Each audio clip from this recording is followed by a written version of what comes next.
Corey Feldman did an interview with Billy Corgan. And it is amazing. I don't know if I've ever been sent a link more. I know. People were so excited to tell us. And I have to say, he's so talking out of his ass to Billy Corgan. It's amazing. Oh, yeah. I mean, I don't think I've ever talked back to a video more than this one. He keeps mentioning too Scott Page of Pink Floyd, Yes, like it's Roger Waters or something. Remember that was his big sell Page. on that one song. Yeah, that he's working with somebody from Pink Floyd. It sounded just like Pink Floyd. You're not going to believe some things that happened in this interview, and Billy Corgan just takes it in. Drew, do you have one overarching theme of the interview? Because I do. Yeah.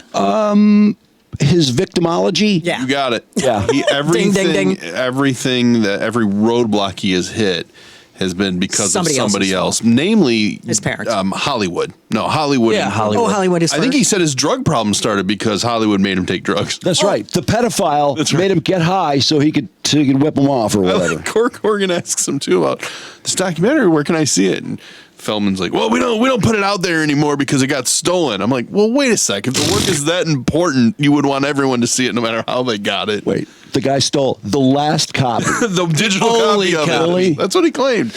Anyway, it gets off to a rollicking start. Corey is being his usual victim self.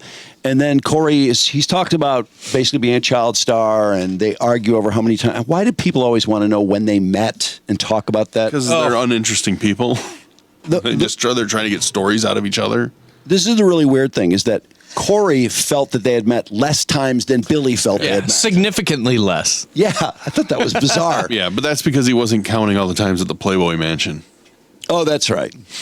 So at this point, Billy asks Corey, and I don't think I've heard him answer this question before, like what opportunities did you miss that you almost would have got if not for like your life kind of going sideways? And you being What's Eating Gilbert Grape? Okay. So I was actually cast to play Leonardo DiCaprio's role. Okay. I never saw the film because I'm still bitter leaf in that one. But yes, I was deserved it. He's that petty. He won't even watch the film. Never seen it. I mean, after all that Leonardo DiCaprio has done with his career versus Corey, he can't accept it now. That was a big tipping point in Corey's life. He could have been Leo. When he sees Leo, that's all he sees. him. It was a tipping point. We're going to learn in a minute. Oh, God. originally cast for Did they that push role. you out or? Johnny Depp. Who? He was Johnny Depp. cast after I was, and apparently whispered into the producer's ear that he wasn't fond of me and thought that I was. Was there a reason he wasn't? How old is Johnny Depp at this question. point? Did Johnny Depp have enough power on What's Eating Gilbert Grape to go, get this guy out of here? 20, wasn't he? In He his was 20s? young. I mean, he was 19, like, 20? wasn't he off at 21 Jump Street practically? So he's at least 21. I'm not sure about this account, but listen to the rest of it. Was there a reason he wasn't fond of you? Yeah, he said I was a junkie and that he didn't work with junkies. And this is the first time I remember ever telling this story, so I'm sure I'm going to get hung by this one. Like but you just make it all anyway. Were you using drugs or? No, I was sober. I'd just gotten sober. I'd just gotten out of rehab. I'd turned my life around. And in fact, was trying to help River at the time. Right. Wait. Who he was running with How? at the time. Right. As we all know, River's last night on Earth was at Johnny's establishment. So, as you can imagine, there was a bit of a thorn in the side on that one. So Corey could have saved River Phoenix if he'd been on the movie to nullify what Johnny Depp was doing to River Phoenix. Yeah. But Yeah, that makes total sense. I'm questioning the timeline because he would have been in that part. And how old was Leo for that part? Like 7? It came out in 93. No, was- Leo was older. He was older than the 7. Oh, he was like Depp in was his 30. teens, early teens or I would preteens. say like 15 or 14 or maybe somewhere around And there. by that, and when he was 15, Corey Feldman claims he was sober. I don't know. Leo was 19, Corey, I think, was 19. Yeah, but then he's so tiny, he could have played 11, I guess, right? Yeah, but okay, so he was older, but he also claimed he was sober. And then Trudy, I think you're missing the big point is that he was never going to be Gilbert. He was never going to be in He that was movie, never, period. he was never even up to the Oh, that shit happens all the time, It never doesn't it? happened. True, just like, and this isn't one of the ones that you pulled, but just like how he claimed he came in second for The Shining, the kid from The Shining, and he claimed he even signed autographs as that kid's name. And then he said he didn't even know how to sign his own name, but he signed this other name. It's like he contradicts himself all the time. Why wouldn't you know how to sign your own name but someone else's? I mean, because he also goes on to say from there, after being sober during Gilbert Grape, that Hollywood made him do blow. Yeah. Yeah. Mhm. Okay. Well, couldn't this be something about maybe his talent? Maybe not. Maybe he's not as You good think that's as why he doesn't get the thinks he roles? is? Well, listen to what else he almost got. Oh boy. You're not gonna You believe don't this. hang on those. You get past them. And then, ironically, just a sound couple like it. years later, I also was up for Titanic. So there was kind of a double banger with What, as an extra? Hey, that would have been a steamy, fucking hot relationship. Him and Kate Winslet. Can you imagine that? If it only had He was happened. up for Leo's These are all of Leo's. What are you talking? I don't think Feldman, if he was up for a role, it certainly wasn't one of the leads in Titanic. No. banger with Leo. But Oh, that Leo's was okay because that one C-blocking I a wasn't lot. as close. Like I was up for it. I read for it. I know that I was in the contention somewhere. Another one. Okay, he was nowhere near getting that No, role. he read for it. Read for it, yeah, and he Not failed. even close. Come on. Was Lord of the Rings. I was actually up for Sean's role, and I heard I got pretty close on that as well. And then That would have Listen been to a this. perfect movie for you. it would have, although I couldn't have gained the weight. Oh, nice shot at Sean Astin. Fat. My God. Why'd you say you were up for Terminator while you're at it? I never read that But book. I was too does big. Does he have to be play Arnold's fat? role. I don't know. Sean Astin just was fat, Yeah, wasn't he? he just did the got character, fat. Did the character have to be fat? I don't Yeah, the think character so. is written as kind of a little hobbit. He's a hobbit. You're going to recognize this third thing because this is what Corey has claimed. He thinks if he says this enough, it's going to be true. That he had a #1 song, Oh, took it to God. Michael Jackson, who immediately said, "This is #1 song. I'm going to take it to Tommy Mottola right now. I'm going to say, Tommy, just forget about Beat It and all those. I got to do Corey's song, which is What's Up with the Youth. But I'm going to change it to What's Up with the Children. Hoo hoo, hee hee." This story is such bullshit, but he keeps saying it. But not only the Hollywood version, the music version too, because not only that, you have to realize I'm coming from the 80s where Michael Jackson tells me my song, What's Up with the Youth, is going to be a #1 hit. I played it for him in the car. You know, he said, this song is incredible, Corey. Told a million I mean, kids that. do we? I was gonna say, don't we think Michael might have had ulterior motives for saying that it was going to be a #1 hit? Yeah, they're in the car together. And is Michael driving? yeah, of course. Yeah, he just wanted to get in Corey's pants. Is Michael driving at this point? Did Michael ever drive? Yeah, well, I Ever been mean, seen driving a car? go-karts. Yeah, that's true. I think that would have been a wheels. good follow-up question. Billy should have challenged him on that. They were in a like a big wheel car that Michael had on Neverland. Like those children cars, those electric ones that are made out of plastic. I'm taking this right to Tommy Mottola. I'm gonna tell him it's gonna be a #1 hit. I don't think so. No, he said, this song is incredible, Corey. This is a #1 song. If I walk this into Tommy Mottola right now at CBS Records, I can get you a #1 song. Well, then why didn't you? And I said, thank you anyway. How old were you at that? 18. Okay, that's pretty heady. Yeah. And I was like, thank you, but no. Because #1, I'm your friend. And I don't want you to think I'm just another guy trying to get some What? shit out of you. Which would have been everybody in the world at that point. Exactly. So? And #2, if I do it that way, then you're the Michael Jackson protege. I'll be a one-hit wonder. Everybody will compare me to you for the rest of my life. And then what? Like they are anyways? Yeah. He's fought so hard to show that he has no connection whatsoever to Michael Jackson. Yet he dances like that Never nonstop. wears a jacket like him or anything. No. And by the way, he would have had a #1 hit, but a one-hit one. It's like, okay, so you would have had one #1 hit instead of none. But he Would that really be that But it had an bad? asterisk, so he didn't want that. He would have lost that friendship. He's relentless, though. I mean, Yeah. he doesn't give up. I have to end that. He's So, Mark, making so much hay being an idiot. He's like Britney, in a way. except not as big a star as Britney. And Britney did have hits, although he had hits too. Do you hear him claim he had 18 #1 movies? By the way, Yes, What? yeah. 18? What? Not true. What movies is he talking They about? do 18 movies? Yeah, he Sure did he 18 did. movies. Yeah, I mean, he did have a string of hits. Yeah, but he shit talks Goonies, and that's the absolute best. I mean, there's What? so many That's people. not his best movie. We all know what the best movie is, right, Drew? License to Drive. Got it. I love that movie. Hey, and he man, puts it down Feldman. in his interview. Okay, this is the most ridiculous cut. This is when he's talking about his band Truth Movement, which he formed in 2010 to like pull himself out of being noticed. It's like, I'm just gonna have this band without my name. We're gonna put out the greatest album. We're gonna get guys from Pink Floyd working on it. It's gonna be awesome. So in 2010, I put out this very poignant, very powerful album that's very similar to the sound of a Pink Floyd album. Okay, It's good. got that vibe. It's got that feel. In fact, we got Storm Thurgeson as his last concept album piece of artwork to do all of our art, all of the Strom Thurmond. yeah, the logos, the branding, Strom Thurmond. everything. That's cool. It was all Storm Studios. God bless him. So That one killed really him. put the stamp on it as far as I was concerned. And then to make it even further accentuated, I went to David Gilmour and went to Roger, and I got their blessings. What? I gave them both a copy of the CD, made sure that they weren't offended or mad at it. You know what I mean? Like, I really did everything I could to keep it as authentic as possible, as an extension or a sister band or whatever you want to think of it as some connection to my tribute to Pink Floyd without stealing from them in any way. Okay. So we were so worried that people go, oh my God, Pink Floyd has a new album, that he had to go to Gilmour and Roger Waters, who readily accepted him and said, no, it's really close. It's so confusing, but I want you to put it out. No way. How quick did they throw that album away when he gave it to him?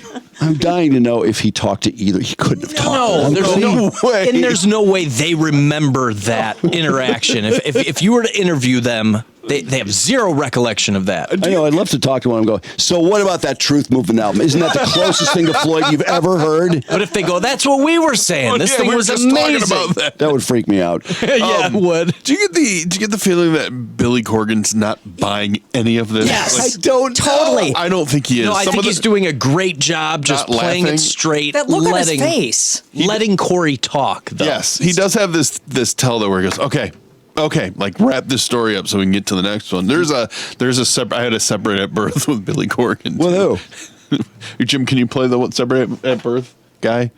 Audio separate? Yeah. Yeah. Yep. Yeah. Just You'll hear, short. You'll hear there's a Thanks. couple parts where he sounds just like Jason Moss Wow, that must have been interesting. because he just sits there and goes, yeah. He's talking to John Wayne Gacy there. I never would have thought that until you said that, Mark. Then every one of his interjections was Because he's trying to get Corey to kind of maybe speed up. Corey needs more story, less color to it. He just needs to tell the He's fucking kind of story. driving Billy crazy I think so. because Or- Billy tried to ask him for like 20 minutes about the song The Joke. And Yeah. Corey could not answer it without going off on some crazy tangent. But here Corey talks about all the crazy shit that happens to all bands, not just his band when you've been touring.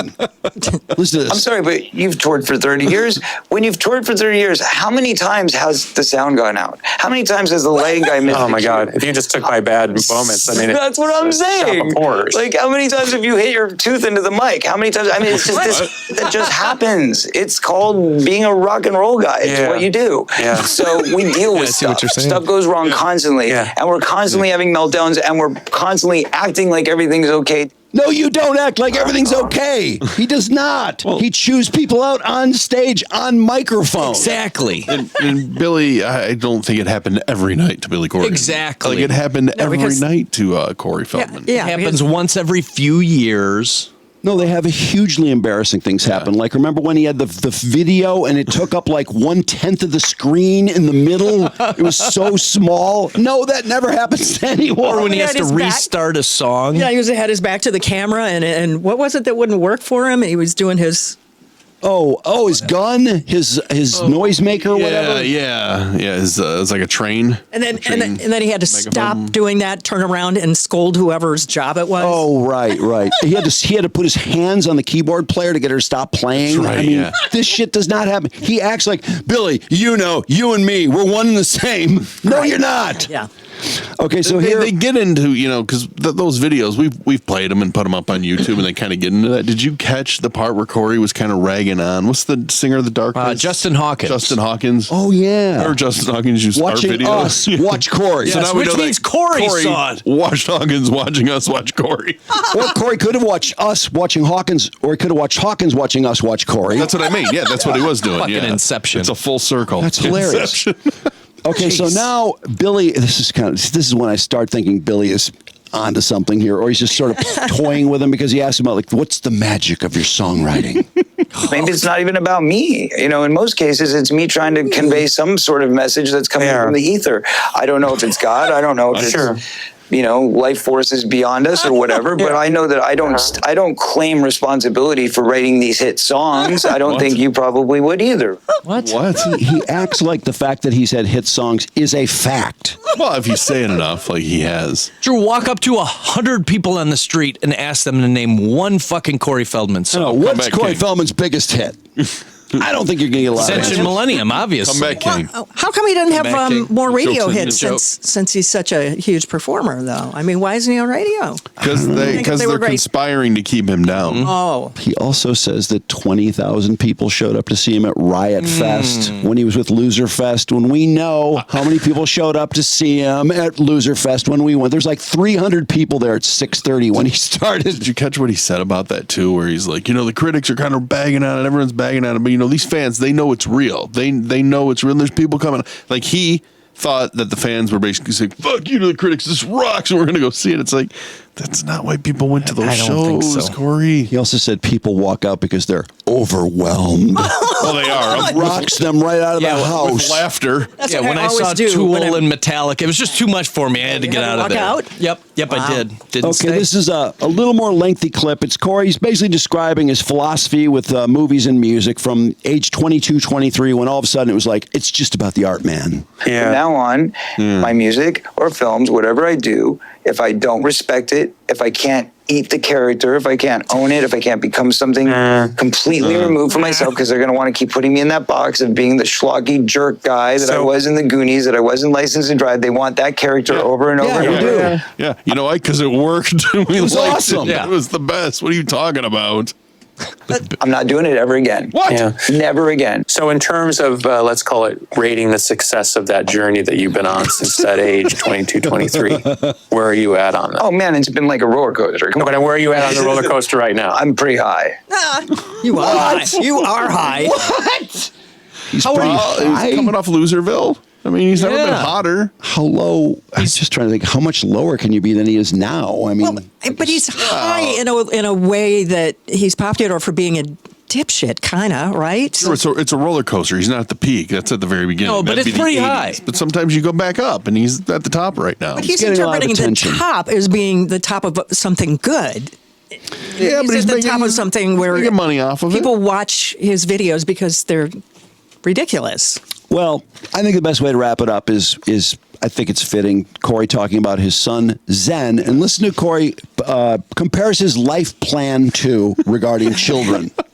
He loves playing the tin pan. You know what I mean? Like that's Cool. kind of his. No, I don't know what you the mean. Talking drums and all that kind of. I mean, he's He's a musician. He's getting that direction. He's going that direction, but he's really into meditation and spirituality Okay. and just reading about chakras and becoming a breath coach is his new thing. He's breath becoming coach. certified for breath work and sound baths and that sort of thing. So yes, he's totally. definitely on that journey. Speaking as a father, I have an 8 and a 5-year-old. Oh, congrats. Late in life here. Nice. I plan to have another No. when I'm 60. I want to go the McCartney route. Oh yeah, you and Paul. You and Paul. Yeah, 2 peas in a pod. He basically is Paul McCartney. I love the way he did not remotely acknowledge Billy was about to talk about his young children. It was just I like know. a total blow Back to off. him. No, but I love that's the only way he can compare himself to a Beatle. What is breath coaching? I don't know, but Not a real job. He obviously didn't take any of the breath coaching because did you notice how he's like after each sentence? He was breathing hard. And also, he's into breath coaching and sound Sound baths. baths. What are sound baths? You don't know what a sound Never bath? taken one. I'm not even going to explain it to taken you. one? This has got to be all pre-Jim and them, I right? have no idea what Before Jim and them destroyed Yeah, Zen? I think it was. I think it was taped a little while ago. Yeah. Sound bath is a meditative practice that uses resonant music and instruments like gongs and singing bowls to create an immersive full body experience. Sounds like a waste of money. Okay. In time. Sound baths.